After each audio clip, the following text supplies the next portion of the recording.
and welcome back to another episode of the London's Pretty Cool podcast. I'm one of your hosts, Erin Briggs.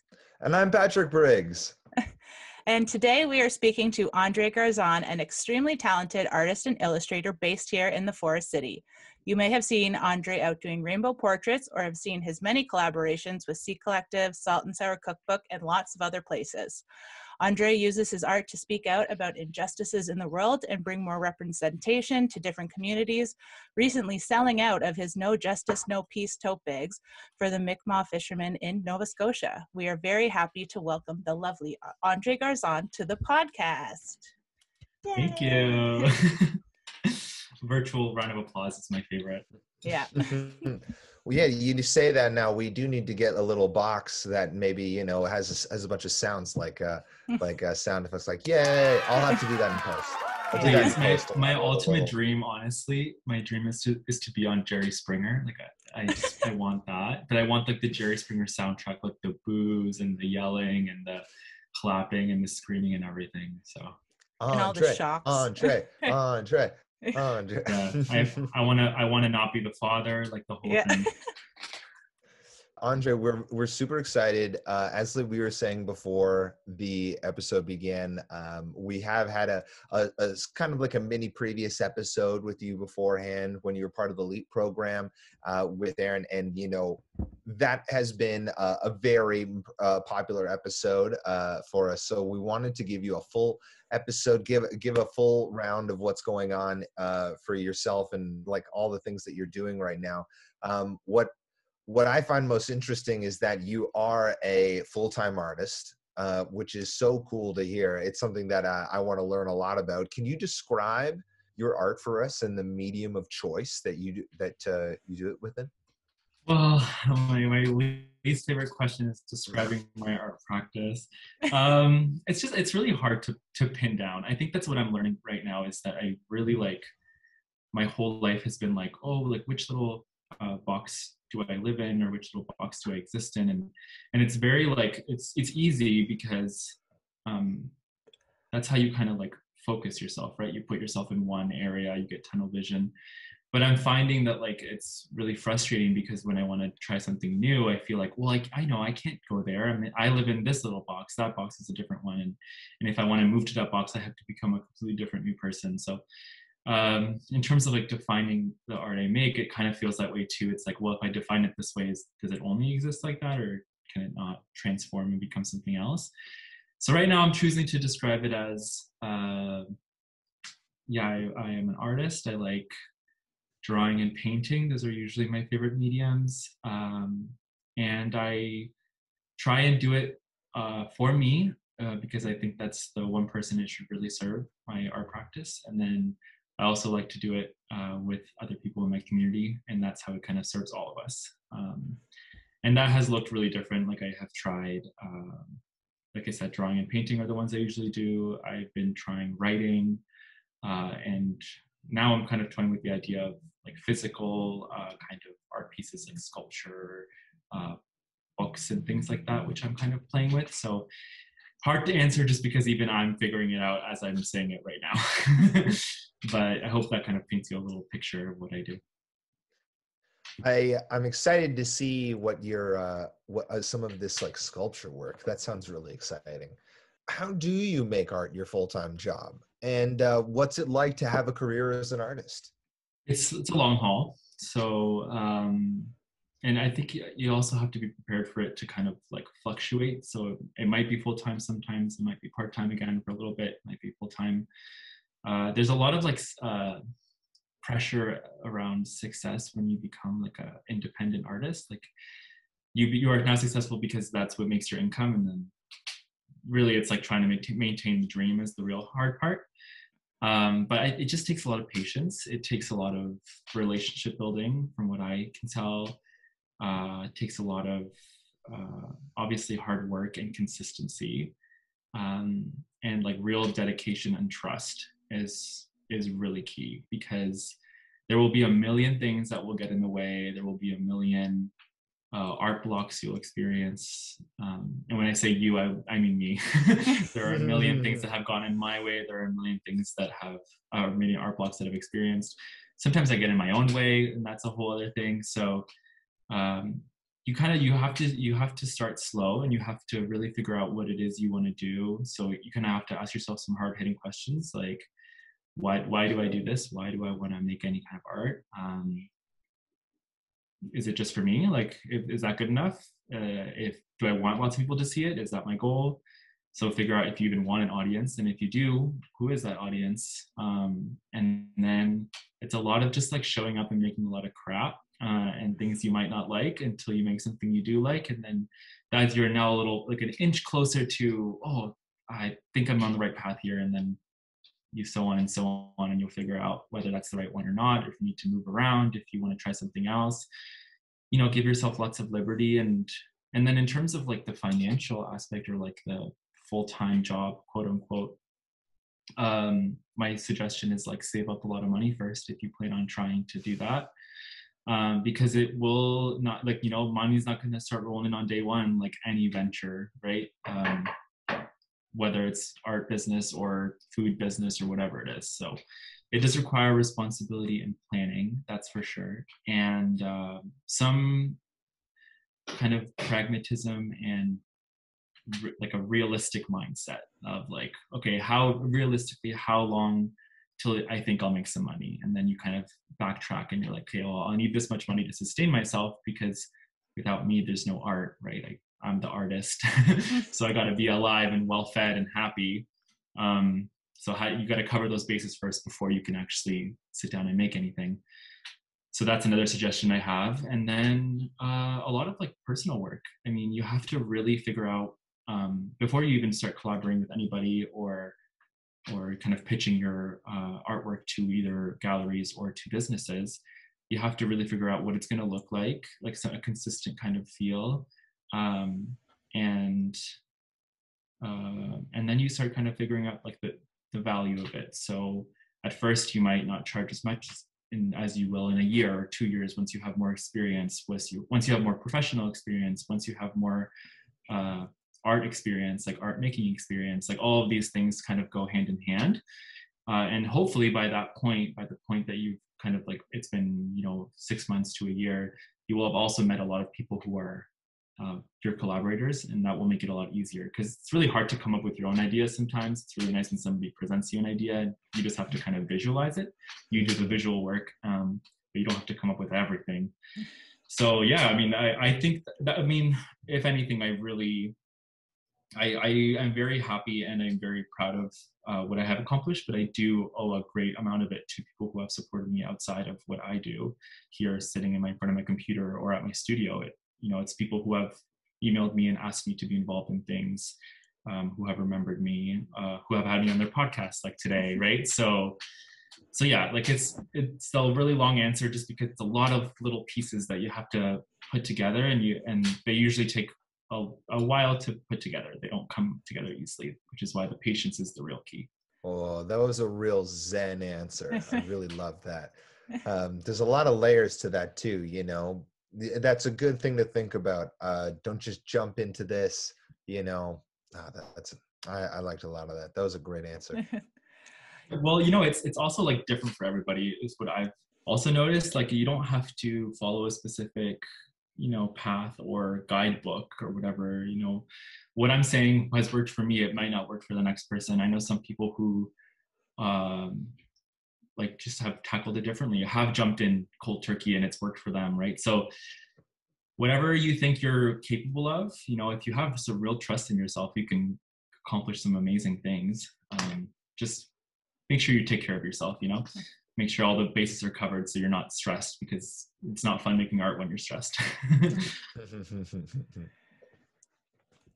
When it comes to creating these kinds of different art pieces, where is it that you draw inspiration from when you aren't going through like an art block? Or if you're in an art block, what's like some kinds of things that it's like, oh, I really want to make this kind of brings you out of it? Well, I think part of it is kind of like you work through it, not around it. I've learned that, you know, it's not for anybody in the world. It's not normal that we go 100% all the time. And that's discouraging, because I think I want to make art all the time. Like, subconsciously I would like to, but not always do I feel like doing it, or does it come easily. And so I have to just be like, okay, well, you know, I made some art last week. It's okay if I don't make any this week or whatever it is. But yeah, I gain a lot of inspiration from friends of mine, other artists. Right now, I'm really going back to the whole like personal work roots and figuring out what I want to say before I start saying it. And that has required like inspiration from different places, like other people who might relate to the kind of art that I'm trying to make. So right now I'm really trying to make a lot of art around family and personal experience. And so it requires me to spend a lot more time with my family and explore those relationships. I spend a lot of time with myself and explore that relationship, and then kind of figure it out from there. Artist blocks are tough because more than anything, it's not that it's like you can't do something, it's that all of a sudden you just feel like you either don't want to or you have lost the ability to. You know, like I always joke with a friend of mine when we were going through a block together, and I say, I forget how to draw. And it's like, obviously I didn't forget how to draw, but I sit down and I'm like, whoa, I just forgot how to draw.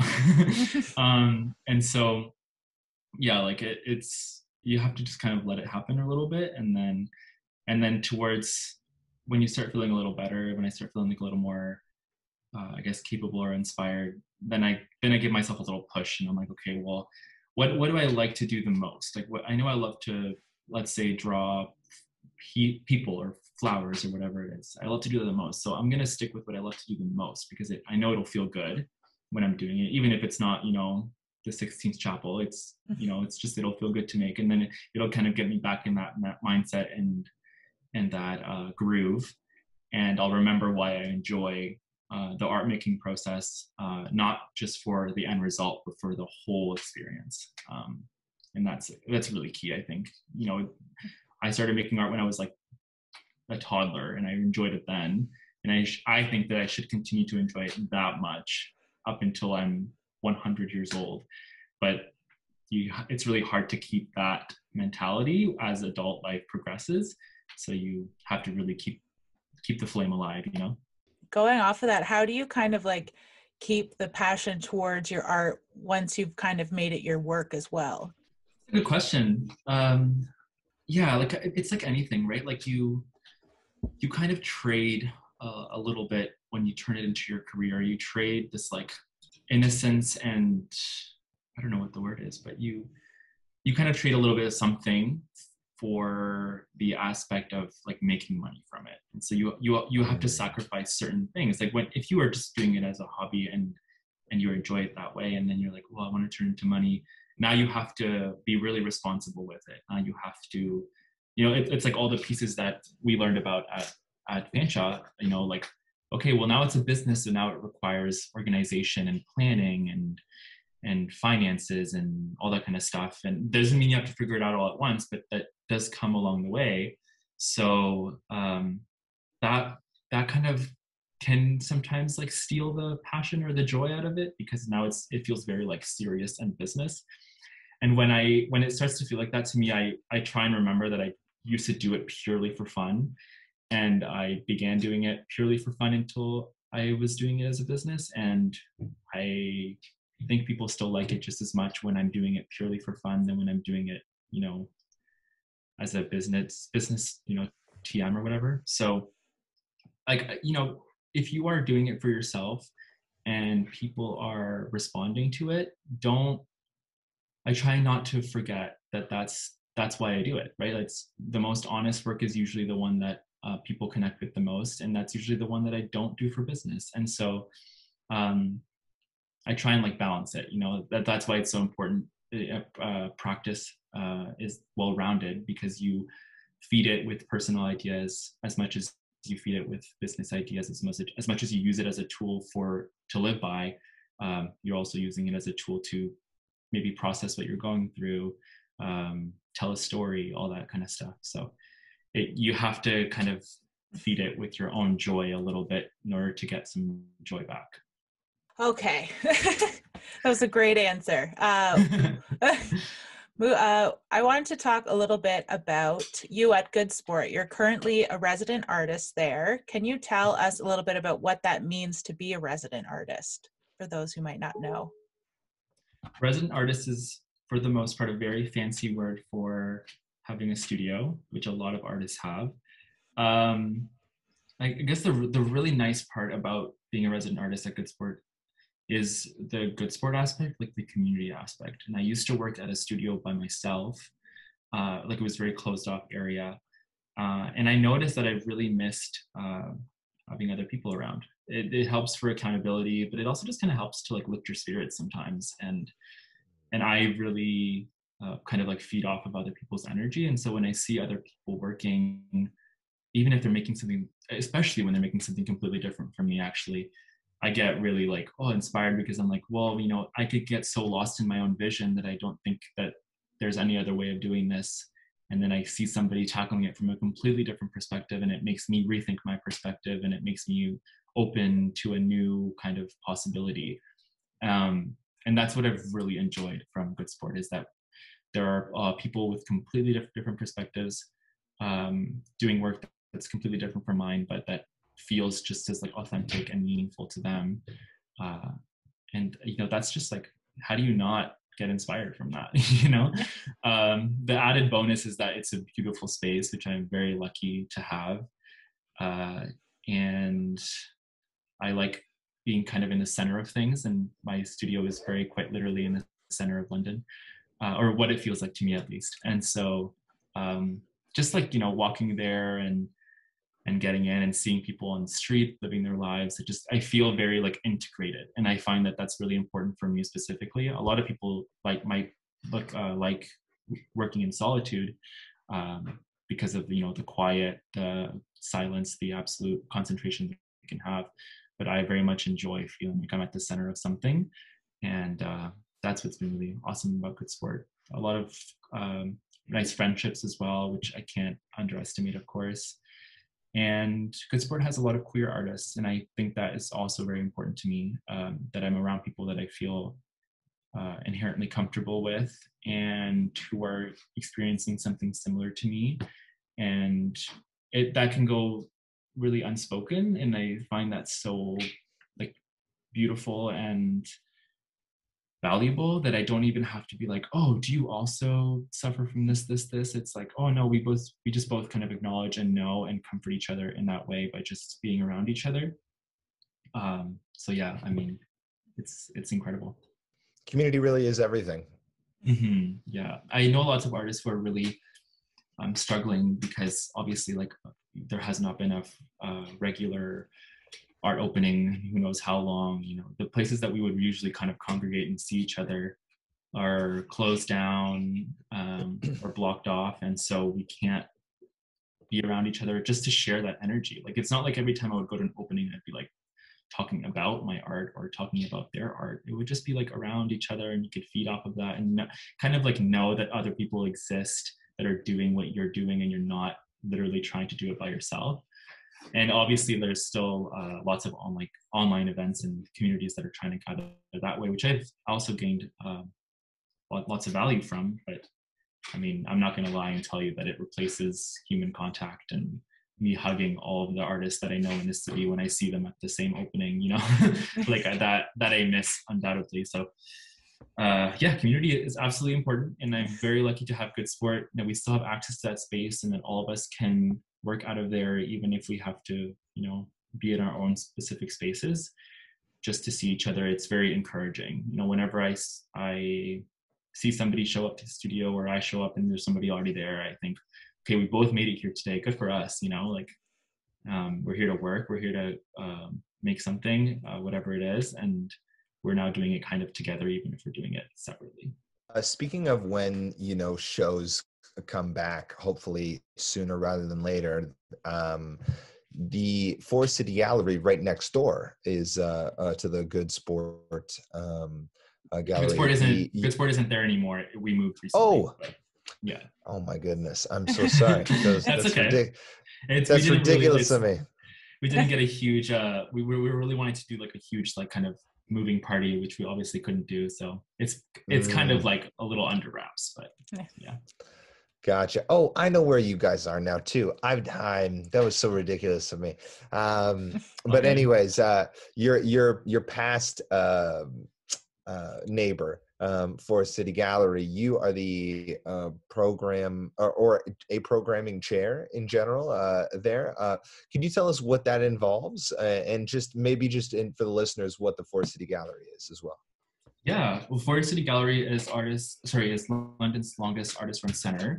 Artist-run centers it's a way of basically saying that the board of directors is mostly artists or artist kind of affiliated people or community members. And that way, like, we get to shape the vision of it, and it gets to kind of change because board members have to change every couple of years. So it kind of always stays fresh, gets new perspectives. And I started as a vice programming chair about a year and a half ago. So a vice programming chair is essentially what the programming chair will be. You will become the programming chair. You're just kind of in training for it. So you're learning from the person who's currently in that role. And then after the 1 year, you get to become the actual programming chair. And you work along with the gallery director to come up with programming for the gallery. You also help decide what kind of shows the gallery will be showing within a specific time frame.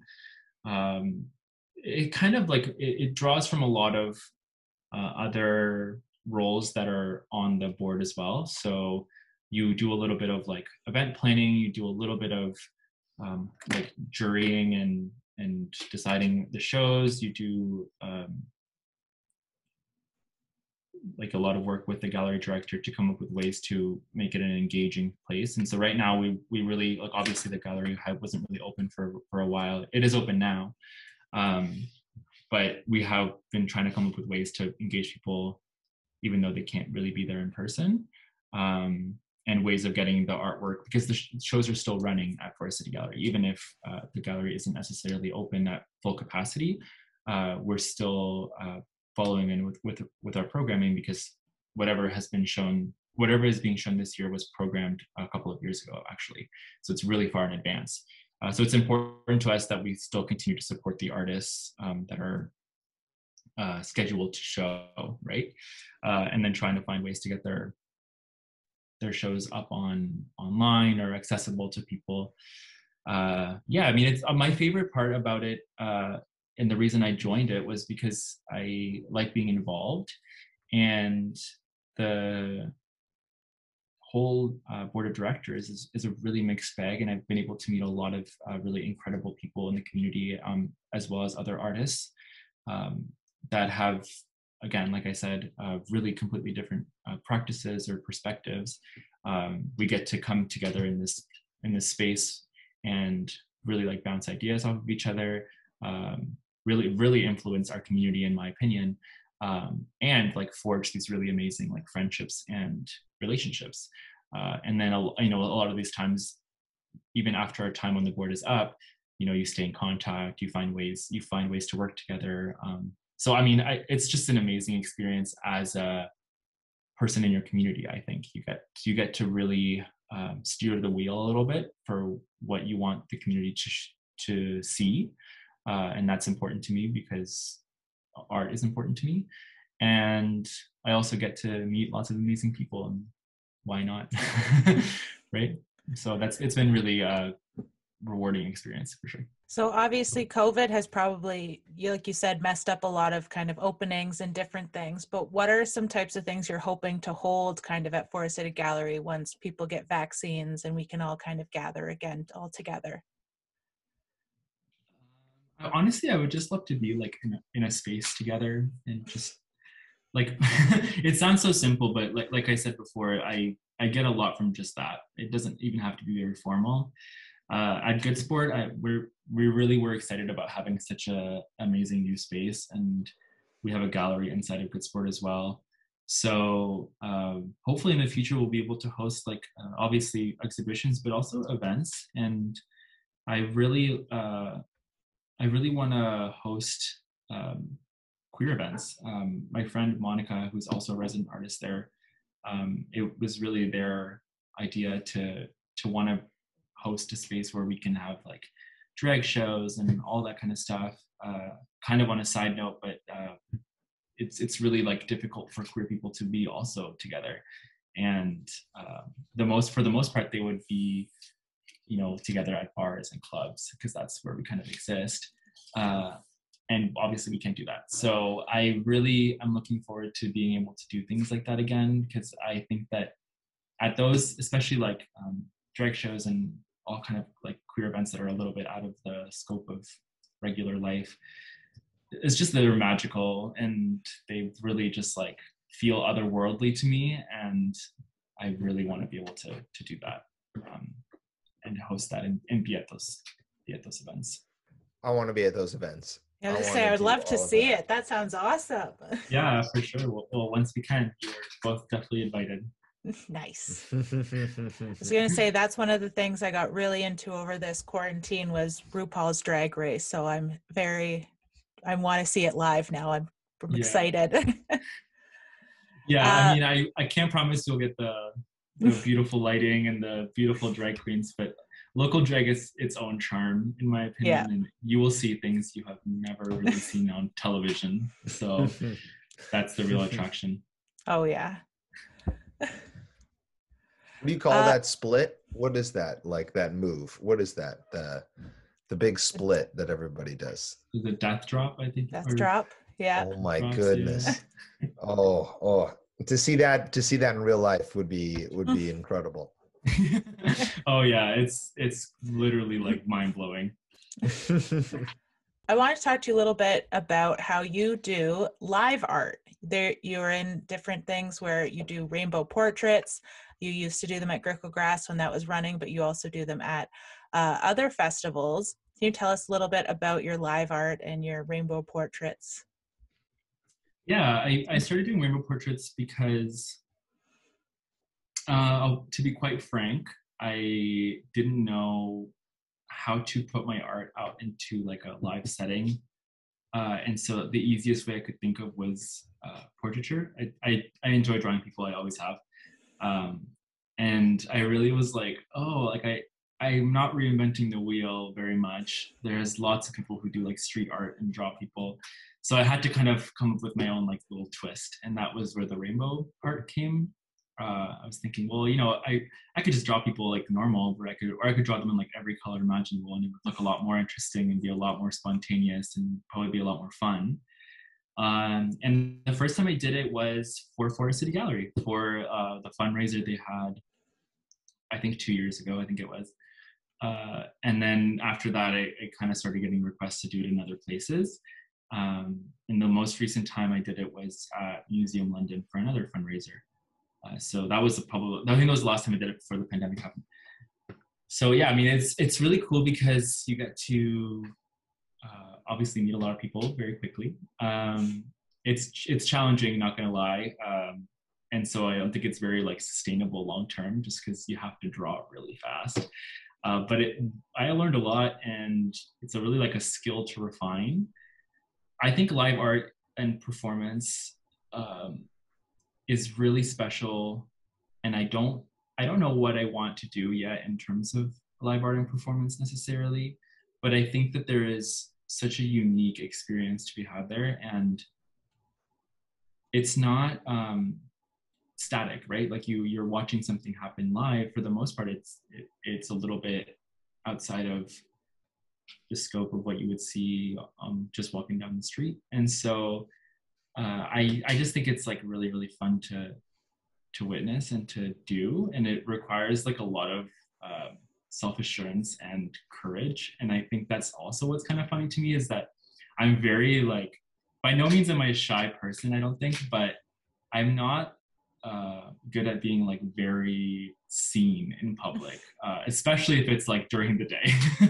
Like I don't want to necessarily be like watched, and that like people will watch you when you are doing some form of live art. So I'm more interested in like my relationship to live artwork and seeing what I can really accomplish if I like lose all fear if I don't worry about judgment. And if I'm more concerned about like, what am I doing outside and how am I interacting with people and what impression am I leaving and what are they getting after they leave, or after they've seen me or doing whatever I am doing. In Rainbow Portraits, the thing that they left with was a portrait, and they got to go home and do whatever they wanted with it. Now they have like a nice memory, and I thought that was really nice too. I really loved watching people become the subject, and I don't think many people have ever been drawn before. I had that comment a lot when I was doing Rainbow Portraits. Oh, I've never been drawn before. I've never blah blah blah, and you can usually tell because they move a lot. I'm like, well, you gotta stay still. That's lesson number one. But it was really fun to see people like kind of be the subject and explore their own comfort with that. Lots of people were like ready to go, and they were, let's draw me now, and they were really good at it. And some people were really not comfortable with it. Even if by the end they were more comfortable, which was kind of my goal at the time, I would talk to them and I would try and make it a really enjoyable experience, because to me it was more than just the drawing that they were getting. If you wanted me to draw you and that was really all you wanted, I could just set up an online shop and you can pay me to draw you, and I will just draw you and mail it to you. But the reason I didn't offer Rainbow Portraits as a commission or as a private commission like that for forever was because I thought that was half of the value. That was the drawing you walked away with. The other half was sitting in front of me and talking and being the subject and experiencing all of that for the first time, maybe, because you won't forget the memory even if you lose the drawing, right? So yeah, I mean, I don't know if I will do Rainbow Portraits again, and especially I did a kind of similar thing to Rainbow Portraits last summer with social distancing and everything, and I didn't find that it was the same thing. So I think it won't be possible in the way I was doing it before the pandemic for a little while, but maybe by then I will have found a new live performance, and I do consider Rainbow Portraits a performance in a way, because I would really dress up and I would really go all out. Maybe I'll find a different kind of performance that speaks a little more to what I want to be doing. We'll see. Well, speaking of like what that might be, you also were doing pet portraits as well. Yeah. My partner Jill and yourself were doing some amazing pet portraits for people out on Dundas Street. Do you think you might be doing something like that again? Dogs are really hard to draw because they really don't sit still. Like I thought it was bad with people because they were just excited to be talking to me, but dogs are excited about everything. So I don't think I'll do pet portraits again just for that reason. It was not very practical. That's why I did do the pet portraits privately, and I offered that as a commission, just because it was a lot easier to draw from a photo versus a live dog. Yeah. But I don't know if I'll do those live again.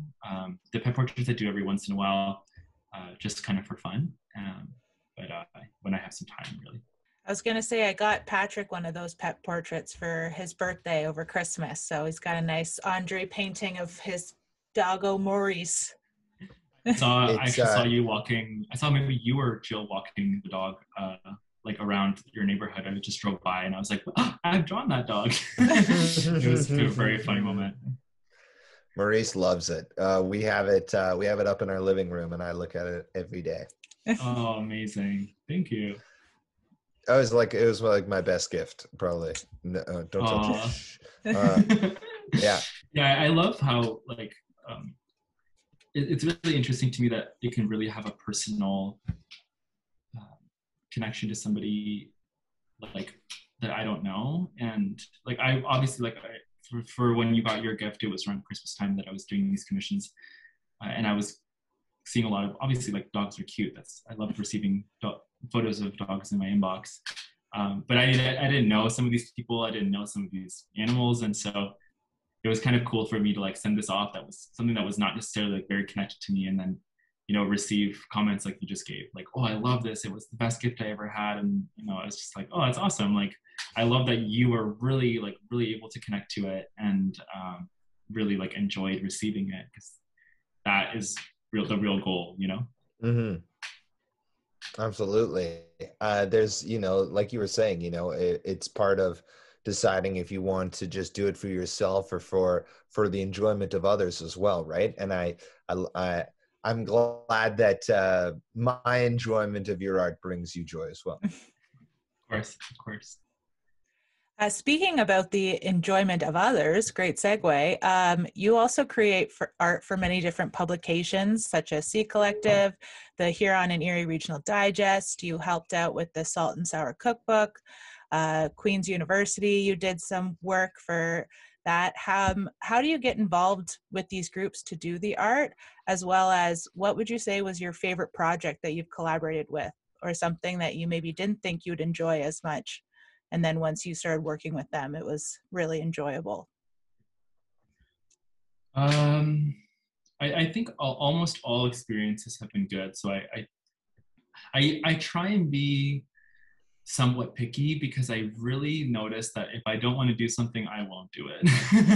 And so, and I hate to just like self-sabotage that way. Like, why did I sign up for something I didn't want to do? And now I'm gonna stress over the fact that I don't really feel like doing it, and now I'm behind and blah blah blah. And so it's definitely a privilege to be able to choose. Like I said, did a lot of planning so that I could have that privilege, so that I wouldn't feel stressed about having to skip over projects that I don't really have any interest in. And it has afforded me the ability to just like really be proud of what I'm putting out, because I get to dedicate more time to it. I get to choose if it matters to me. So there's a lot of like personal values that for me get tied up into it. Like, am I proud of what I'm doing? Am I proud of what its purpose is, right? Like, and so that's a lot of what I've been asking myself recently. And all of the organizations or people that I've collaborated with that you just mentioned are really in line with my values, and that's why I've enjoyed working with them so much. So Sea Collective is run by a very, very good friend of mine, whose objective is to promote London, as to promote marginalized people, and to really build arts and culture in our city, and then also as a beautiful channel to help others. And so like, how could I pick a better organization than somebody who does that? And it's very grassroots. And so that was like an obvious, I mean, I had been wanting to collaborate with Sea Collective since since I can remember seeing them online. I didn't even know who ran it. I just saw them online and was like, this is such a cool thing. I would love to be involved. And then, here we are today with the sold out like Monkey Bag. So like I said, it took a while. Like, that didn't happen over a day and night. I think it happened over the course of a couple of years that I was able to find out, oh, who runs this thing, meet them. Oh, you're a really amazing person. We actually have a really great friendship now, and so on and so forth.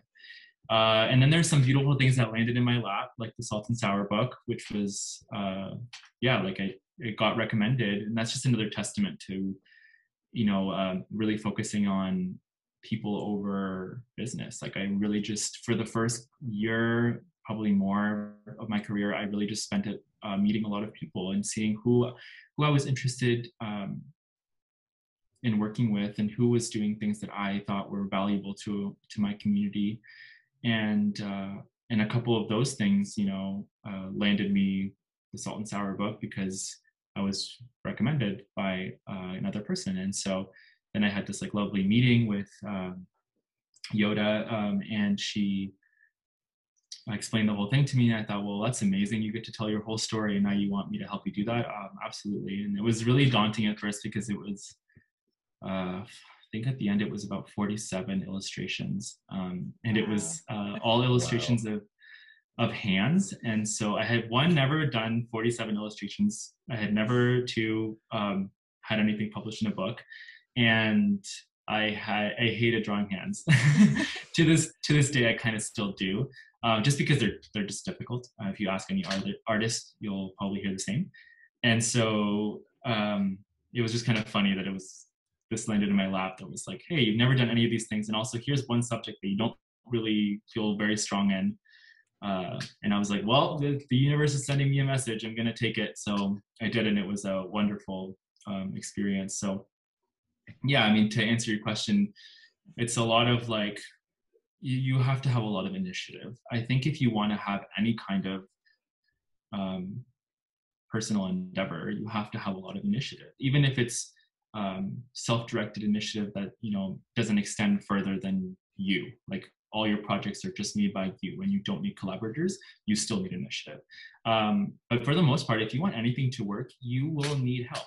And I think that's a really important thing to remember. Like a lot of these projects I would not have been able to do by myself. I needed another person to bounce ideas off of, to work out the kinks, to refine the artwork, you know, everything, like, or to put a book out. I mean, obviously I would not have written a book if somebody hadn't, you know, told me, hey, could you help me draw illustrations for a book? And we were able to put something out together. So yeah, like it just takes patience and a genuine interest for others and their work. And if it feels good, go for it. I mean, that project was somewhat daunting, but I knew that it would be really rewarding to do. And I really believed in what Yoda was doing. And so I thought, of course, I would love to do that.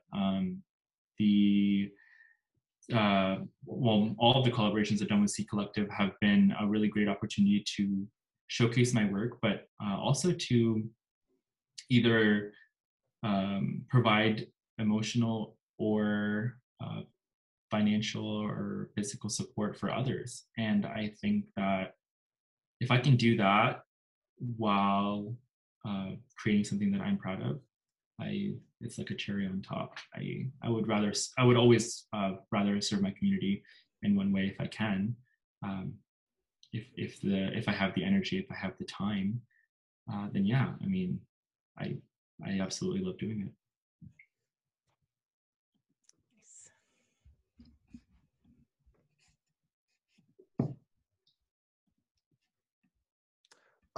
Okay, cool. I just wanted to make sure where we were in our question making. I apologize. All good. How do you think your art changes when working on projects for others versus when you make things just for yourself? Well, there's like less limitations. I really like, it kind of goes back and forth. Like sometimes I really like somebody just telling me what to do because like I said, like coming up with the ideas, sometimes it's hard. And then sometimes I really just like want all the liberty in the world, and I don't want to have to follow somebody else's guidelines, somebody else's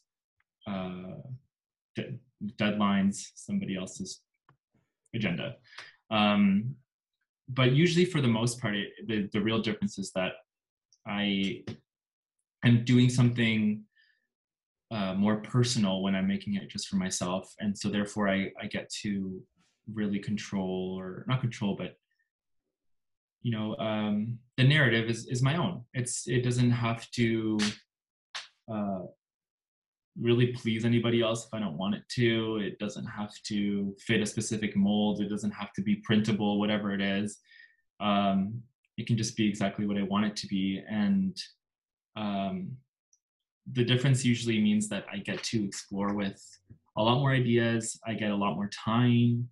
I get to try different techniques and mediums and not be worried that I won't turn out properly because I have to have it done by a certain time. I mean, right now I feel like I'm going through a transition period in kind of what you just described.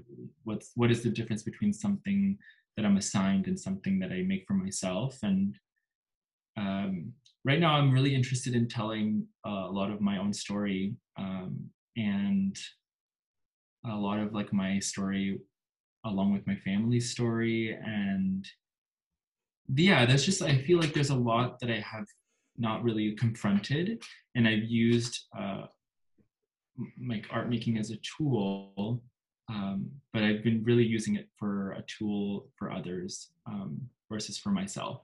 And so I'm really interested in using it for myself now and seeing what comes out of it.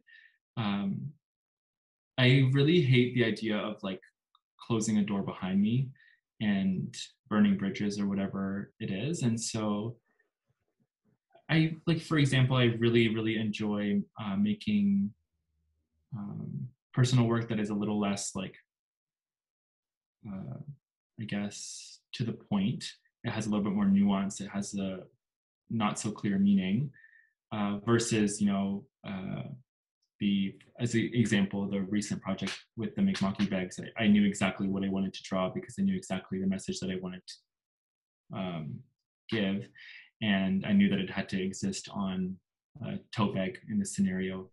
And so I had to really think. It was almost like thinking backwards. I had to be like, okay, I know that the end result has to be on this. So I really, from then I have to really plan. So even like the original artwork for the writing I did that went along with that artwork for supporting the Indigenous folk of Mi'kma'ki, that artwork was not made to be printed because it wasn't until later that I was like, oh, we might do this we might have like a leg of this project that might be screen printed, and that requires a different kind of artwork. This isn't screen printable. So I had to do some backtracking. But when I know ahead of time, I just know like, oh, it has to fit in the scenario at the end. So I should make it this way, or I should use this either technique, this software, whatever. It will also sometimes dictate whether or not I make it by hand or if I make it digitally. And for the most part, I enjoy making things by hand. So that's another way to answer your question. The difference really can sometimes be between digital and physical. So yeah, I mean, there's lots of things that come into play. But I do, for the most part, enjoy having a personal message in it, and being a bit ambiguous, and yeah, I mean, allowing myself to make something that maybe I haven't made before, no matter how janky it might look at the beginning.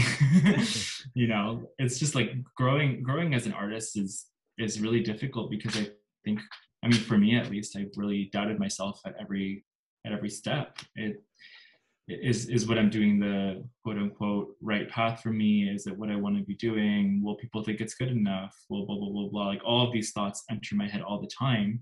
And so the real challenge is to like turn that off and to say, okay, well, I'm just going to put it out there and see if anything happens, and see how I feel about it, and see if I want to continue with that route or whatever it is.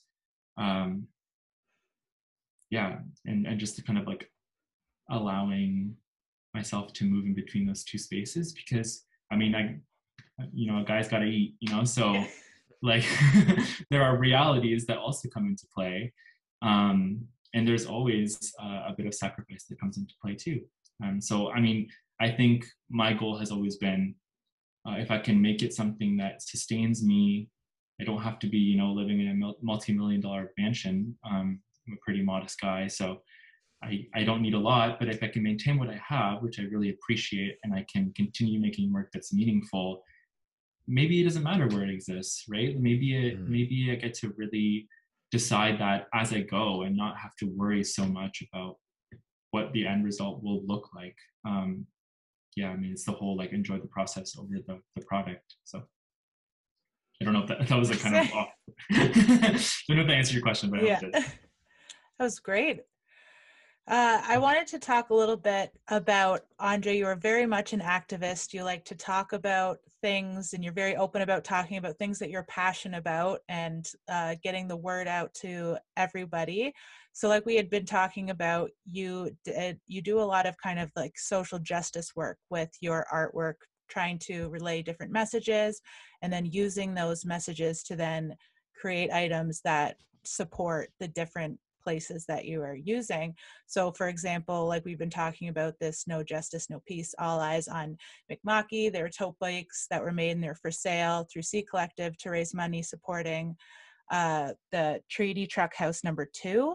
Could you tell us a little bit about how like you decided to make this artwork? You kind of went over a lot of this already, but you made this artwork, and then giving all of the proceeds to support the Mi'kma'ki. How did this all kind of come about with C Collective? If I remember correctly, I went to a protest that was happening in London. And that was, I want to say it was last fall. And that was right when those two attacks happened in Mi'kma'ki. And it was really devastating because there was just a lot of destruction, and it was so like blatantly like racist. It was just so like undoubtedly, like reputably racism. Like it was terrorism at its like peak. And it really was like, obviously it was getting attention, which I was very glad about, but it was really hard to figure out a way to help when I wasn't there. And also like I try and be conscious of like how much, what is the appropriate amount of like help to provide, because I don't think that Indigenous people like require a lot of hand-holding. They're very, very capable, strong people. If it's not apparent, you know, they have survived absolute genocide, and so I want to be able to lend a hand in a way that feels appropriate, without overstepping their boundaries, and without making it feel like I am like some savior, or that I pity them and they need me. It's you know, that's just not the way I try and think about it. And so at that time I was thinking about, well, okay, well, I can go to the protest in London. So I went to the protest in London, which was more of like a show of solidarity, because obviously we aren't on the East Coast, and it was a good opportunity to listen. That's really what you get from that. You know, there was, I think, 3 or 4 Indigenous women who spoke. And then we marched and went to the London RCMP offices, and they spoke there as well. And on my way there, my friend Carrie, who runs C Collective, said, "Oh, do you mind covering it?" And I said, "Okay, sure." So I went and I took some notes of what they said, took some videos, and then did the write-up for what went on the website, which is basically just coverage of what they had said at the protest, why essentially this is important, that we should be paying attention to it, and some avenues to help. So at that point, I think the options were to donate directly to the 2 families that had been affected. And then that was kind of it. So I made some artwork to go along with it. And C Collective, I believe, got funding to fund some projects. So, I mean, it was really like, by no means was it a one-man show. It was really just like a lot of pieces that had come together that made it possible. Like Arts Council grants that were handed out to collectives like C Collective, which then hire artists to create some of this kind of work, right? So we did that, and then at that time I was hoping to do my own fundraiser. It was just going to be prints of that artwork that I was going to sell and donate a portion of the proceeds. And then C Collective had the funding to cover a whole project, which is what we did with the tote bag. So we were able to hire Resonance, which is an Indigenous print shop, to print the tote bags, and then we were able to distribute them and sell them ourselves, and then send the money directly to Treaty Truck House. It was really just like, you have to listen and see who really needs the help, because obviously the original artwork and the writing was done last fall, so we had to kind of just like wait and see, like, okay, well, we're not going to be doing this we didn't do it until what now? It's March. It was the new year. So yeah, I just kind of tried to keep up to date with what was happening on the East Coast and seeing where we could send our support. Once I saw that Treaty Truck House 2 was accepting donations and they really needed a lot of support from folks, wherever it can come from, that was when I thought, okay, well, we can send the money here. We can really do the full project. We had the bags printed relatively early, so it was just kind of like a waiting game to see when is the appropriate time to do this, so we can get the money into the people who really need it. Yeah, I mean, that's one example.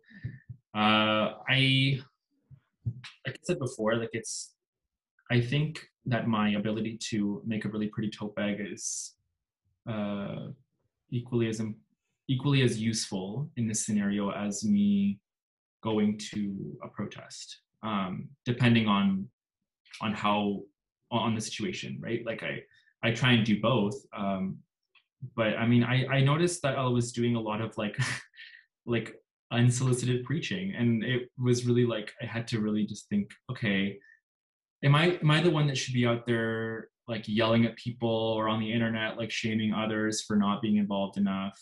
Or should I be using my time more appropriately to actually like raise money in a specific way? Because I think, I mean, especially for me, I can get very, very lost in like the mayhem of it all. And I'm a relatively emotional person. And so I was really, I mean, obviously I was really upset. And so in like another example was earlier in the summer when the protests were happening here in London for Black Lives Matter. And I was like, well, I'm so happy that we're having one in solidarity with all of the folks in London who experience racism, all of the people in America who are experiencing racism. But I was doing a lot of like policing myself, unfortunately. And I thought, well, I'm really just like burning myself out here. Like, I'm really just like I don't think I'm even doing what I want to be doing. Like what I'm trying to do is trying to educate others, but I'm really just probably pushing others away with my like attitude. It wasn't healthy for me because I felt very frustrated that I was like doing a lot of yelling and people weren't listening. And I thought, man, like this is just like, maybe I'm just tackling it from the wrong angle. Like maybe I have a different avenue that I can really use that doesn't have all these negative side effects, and I can still do what I'm trying to do. Because at the end of the day, I can yell at the same 500 followers I have on Instagram, or I can sell them a tote bag and use their money to to like support people who really need it. And so, yeah, I mean, that's kind of what I've been trying to do, and being like mindful of you know, me as an activist in these spaces that are not mine, right? I'm not an Indigenous person. I'm not a Black person. That doesn't mean I don't experience racism, or I'm not a racialized person, but I want to be cautious that the spotlight is not mine. I have a very useful skill, I think, that can be used for many different things. And here's one way that I can use it to accomplish what I think is important, as well as, you know, being there in person if I can, and offering emotional and financial support if I can on my own as well. But yeah, I mean, it's just like finding what works for you, and finding it's a lot of listening. Like what do they really want? Do they want me yelling on the internet, or do they want me finding ways to fundraise? And it's kind of a little humbling experience, but as much as I like to yell on the internet, I realize that that's not what I want to be doing anymore. Well, it was great because you used your art for some amazing things with these tote bags, and also Black Lives Are Sacred, the t-shirts that you created with Robin at Antler River Press, where the proceeds went to the Black Legal Action Center. So you definitely were using your art in amazing ways this past 2020 for sure. Thanks. We wanted to talk a little bit about the arts community in London. So what do you think, like, do you think the city of London is very supportive of the arts and the artists in the city, and like, what do you think needs to improve? I don't know. I have felt very supported as an artist, but I don't speak for everybody. So I think it really, I mean, I was talking recently about this with some of the other Good Sport resident artists, but this whole like, what happens when we go back to openings and all this, like all regular openings. And some people said, oh, you know, I actually really hated art receptions because I'm a really nervous person, and I actually hate talking to people. Like, it makes me really nervous. And so I actually would usually go for like 10 minutes and then I would leave, and blah, blah, blah. And, you know, maybe they said they preferred Zoom because they don't have to deal with all the nerves of meeting people. They can just, you know, observe an artist talk, whatever it is. And I thought, well, that's really valid. Like, I think all of us assume that we like being in public and in person, and that's not true for everybody. And so a space that's like very conversational, very, some described it as high stakes, is not accessible to everybody. And sorry, I lost track of your question. I was just, Do you think the city of London is supportive of artists, and what do you Yes. think needs to improve? Yeah. So for that reason, like that conversation really made me think about, okay, well, so how are we supporting all kinds of artists in the city, even ones that don't feel comfortable in these kind of settings? And I think that that might be one place to start. Yeah, I mean, I will not lie and say that art isn't bougie sometimes, and they love to be like art worlds love to be very bougie and stuff. And so I remember feeling that way very much when I first started kind of integrating myself, like very scared and very intimidated by all of these professional people. I mean, thankfully, I'm somewhat outgoing and I can get comfortable. So I think that's why I felt very supported. And I mean, I just enjoy meeting new people and making friends. Like, and so really any setting that I'm in, I enjoy doing that. And so I've been able to meet a lot of people who have helped me in my career, either with like collaborations or with just advice and support. For the most part, I mean, like I think about the places I used to frequent, had like really amazing supportive staff, and so I do appreciate all of the work that goes in. And yeah, I mean, our communities are, it's a village. It's a million people working to showcase the work of important artists. And I hope that it just can become more accessible to people who maybe find it's not accessible to them. Like for many reasons, like even just the like the language that is used, you know, to speak about art can be very inaccessible. What else? Yeah, I mean, it's not necessarily an environment that works for everyone, even if it's a very welcoming and exciting environment. So I'm hoping to see that, so that, you know, the friends that have expressed this feel more comfortable maybe in person somehow. And we were just talking, we were spitballing, like, you know, how can we make art openings more accessible and more and like less stressful, even for our own, when we host our own at Good Sport. So I'm really glad that even like we were just talking about that, because I had never even thought about it. I just assumed like people like to be there if they're there. And it can be definitely an intimidating environment. I mean, in terms of like the technical aspect of being an artist, I think that there is a lot of information out there, and I see a lot of organizations in London trying to educate artists, and specifically like Forest City Gallery is a good example, just because of the kinds of workshops we've been hosting recently, to make like art making and art as a business a less stressful thing. So workshops on like how to file your taxes, like the practical things that artists don't really think about because they don't want to. Like I don't want to think about those things either.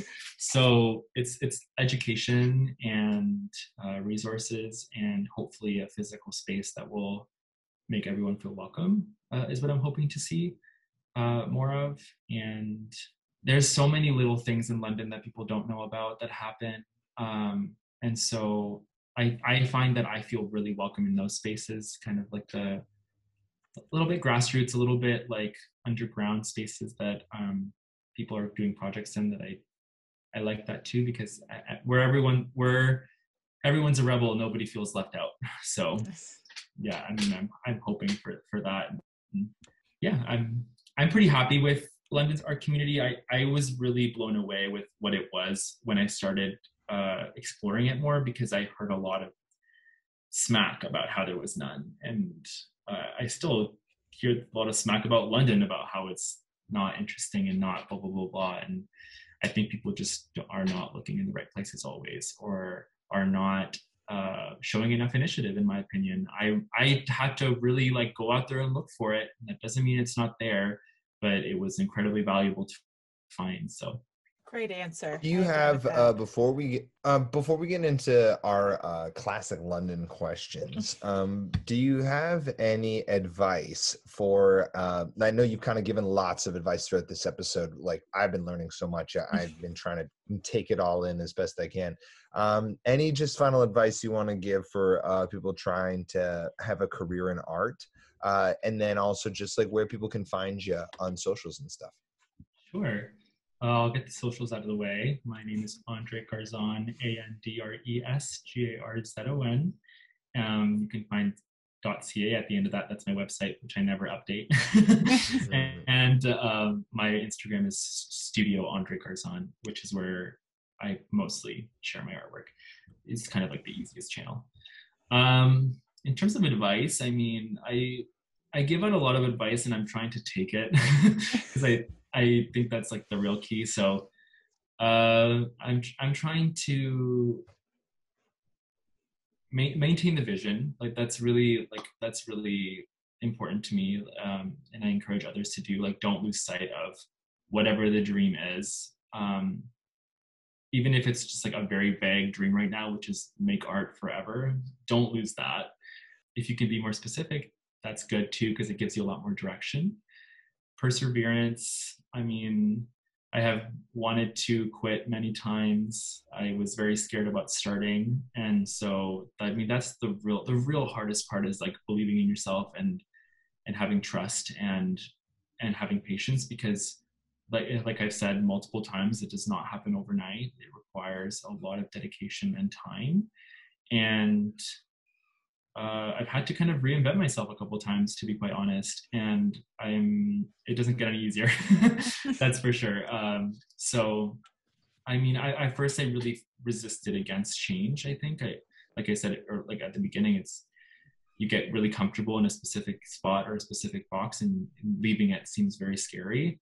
But usually when you move around is when you make something that's, I don't know, it might be way more meaningful to you. It might be a whole new way of interpreting or making art that you don't even know you like anymore. And so if you can give yourself the time and liberty to really explore, I think you'll have a way more well-rounded experience.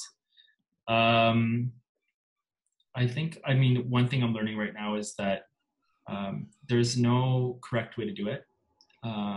Even you can gain inspiration and you can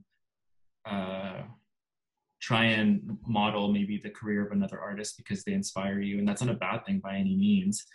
But when you really try and follow somebody else's path, it doesn't lead you to what your path is. Like, we are all completely different people. Every artist I've met is a completely different person and makes completely different work. And so I would be really upset if we all did the exact same thing, if we all tried to mold ourselves after each other. So I really am trying to have confidence in the fact that what I'm doing and what I'm putting out is 100% mine, and that's why it's valuable, because nobody else will do it. Nobody else can do it because it's from my brain, it's my ideas and whatever it is. And at the same time, to realize that I don't have to reinvent the wheel. Like, you don't have to be the next Van Gogh. Like, there's people that will enjoy your work, that will connect to it. It might just take a while to find them. Like, and that's the truth. It's just like, even now with the internet and everyone being, you know, so I guess for your artwork to be accessible in that way, that doesn't necessarily mean that you're going to find an audience immediately. So yeah, like, you know, just because you don't get a million likes or a million comments doesn't mean that it's worthless. And social media has really messed up our idea of worth and gratification because of that. So I am trying to really just like stay in my own head, which I recommend doing, and making things that I find personal enjoyment and personal gratification from, that feel important to me, before I even think about anyone else's opinion. Because I find that, like, it can become this really terrible game of validation where I don't feel like what I'm doing is good enough until it's validated by others. And that's not why I was making art when I was 4, right? So I try and like think about it that way, like, oh, well, if I'm doing it, if I'm trying to enjoy it and do it for myself, then it shouldn't matter what other people think. It shouldn't matter. I should be able to validate it myself, whether I like it or not. So that's definitely, I recommend people try and foster that kind of mindset. Like, you know, at the end of the day, it's what you think is what matters, not what everybody else thinks. Yeah, I mean, I hope that helps people. Like, I'm hoping that I can take my own advice. And if anything, I want to say to everybody is that just because I'm on this podcast and have a pretty Instagram page and a pretty website and a pretty project out, it doesn't mean that I have it all figured out and that I'm sitting here 100% confident in what I do. I feel a lot better when people express that, you know, hey, I am also figuring it out as I go. Hey, I also feel very unsure about this, because it's all a facade. Like everything we put online, everything we brag about, it's all a facade. It's so we can pretend that we're validating ourselves when really we're seeking validation from others. And so if you think that I am like top notch, killing it, you know, I want you to know that I am also struggling with certain aspects of it. I am also rethinking it. I am also struggling with transforming what I do into something else, or allowing myself to even do that. I'm struggling with trusting myself in that process. I'm struggling with the pandemic and making art in general. I may have a really beautiful studio. That doesn't mean I go every day, because that is also tough. And so, yeah, I mean, there is no perfect equation. There is no right way of doing it. Take it at your own pace. Trust that where you are is the right place to be, that what you're doing is the work you should be doing right now, and that it could take you somewhere else. I think that will hopefully benefit you in the long run. I love that. Lots of great advice for the listeners. Now, before we, actually not before anything, we're going to get into the questions now. We're going to get into London questions. Perfect. Amazing. So for London-based questions, your favorite place to eat in the city? Oh my God, right now, it's Kenzo Ramen. I will have Kenzo Ramen every day if I could. And where's that for people who don't know? I've never even heard of that. Oh my God, Kenzo is on Dundas Street. It is like right between Clarence and Richmond.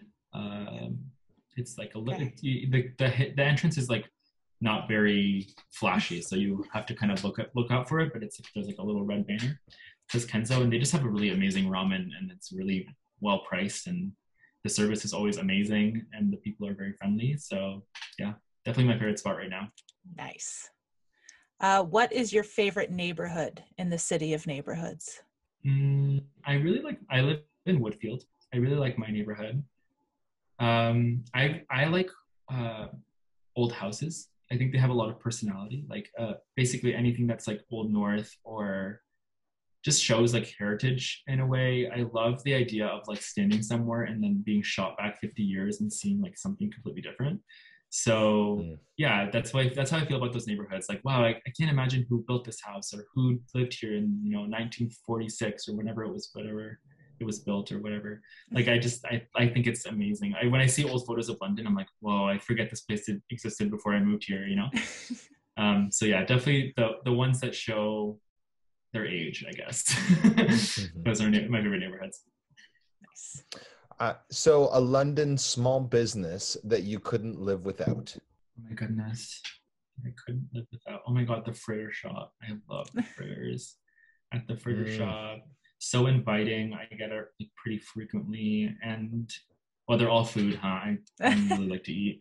Mamos, which is on Elizabeth Street and Dundas. It's like a tiny little restaurant, with a little takeout window. The woman who runs it is really incredible.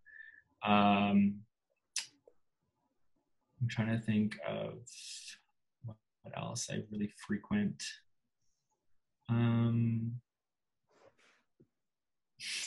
Yeah, that's pretty much it. I was gonna say Dollarama. I was like, Dollarama is not a local business. Honestly, like I just get happy when I see, even if it's not a business that I'm as necessarily like interested in or a frequent customer of. I just like seeing them pop up and seeing people really like chase whatever they want to do. And I have, if I'm not wrong, I think that London has an audience for everyone. So yeah, it makes me happy to see friends of mine who have local businesses that really thrive in this city. It's because there's a real community for small and local business here. That's undoubtable. So. What's a hidden gem in the city that more people should know about? It could be a person, place, or thing. Oh, a person. That's nice. I like Yeah. that. A person can be a hidden gem. Yeah. Honestly, like this isn't a hidden gem, but every little restaurant in the Covent Garden Market, everyone is so Mm. nice. I really like think that I forget that there's like a ton of little businesses in there when I go by it, and then I go in and I'm like, oh, there's so many people working in here. So it's nice. They're all really friendly people. I mean, like Silk Road is a secondhand store on Dundas. It's like Dundas and Adelaide area ish. I love going there. There's a couple thrift stores right like in that area that are right across the street from each other, and I really just go every day in the summer. I'll go and just like look through all the stuff they have. So I would say that's another little hidden gem. I think most people know about it, to be honest, but I like to say it's my little hidden gem, I guess. Yeah, I think Back to the Fuchsia is also a hot spot, but that's not very hidden. Great spot as well, though. Mm-hmm. If you were to have a perfect London day or night, what would it entail? If it's a really sunny day, I'd spend it all day at probably the park. The big park is really beautiful in summer. Have like a really nice picnic, maybe like a meal outside. I really liked going to Lavish on the weekends. It was a really fun place to go and dance, and I really found like a real love for dancing and a real love for my friend group. At the time, I was just meeting them when we were all going out together before obviously everything closed down. And so I really missed that. Like that would be a perfect day to just spend like a Saturday in the park and then go out dancing at night and just really like go hard and have some fun. You know, we used to stay till like 2:30 in the morning till they turned on the lights and kicked us out. So would really love to do that again. All right, here is our classic game on London's Pretty Cool podcast. It's time for this or that. I love it.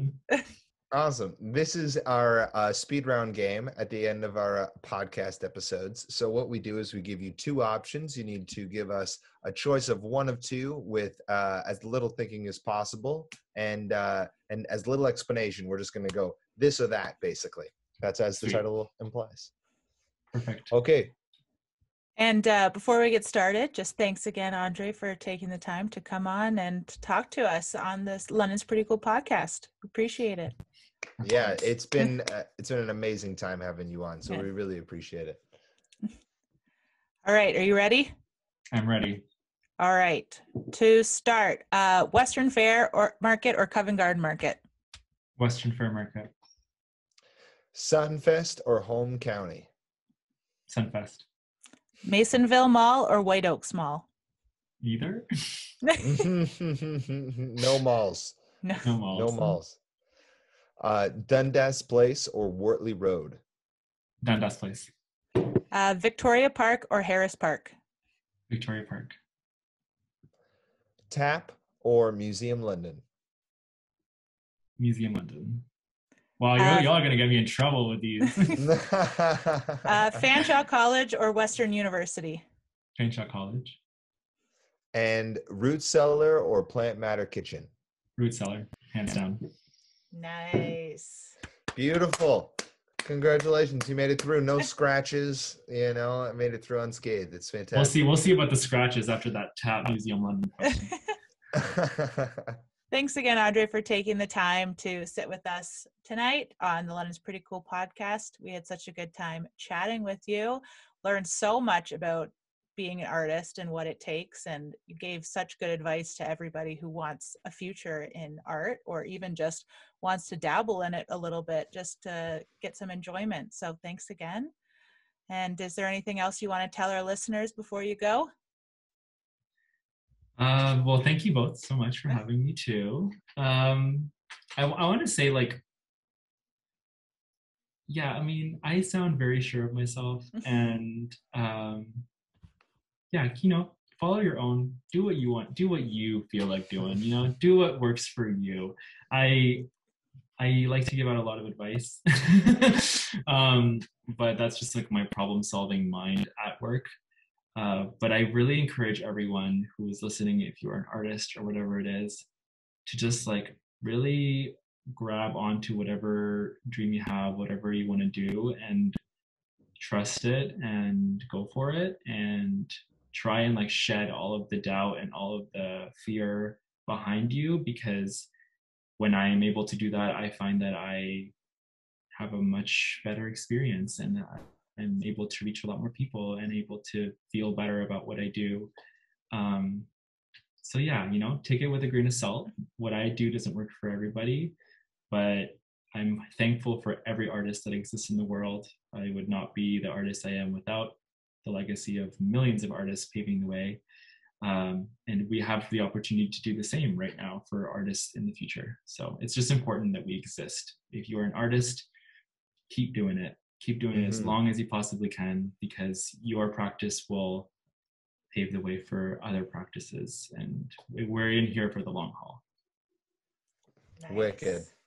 Hi, this is Andre Garzon, and you're listening to the London's Pretty Cool podcast.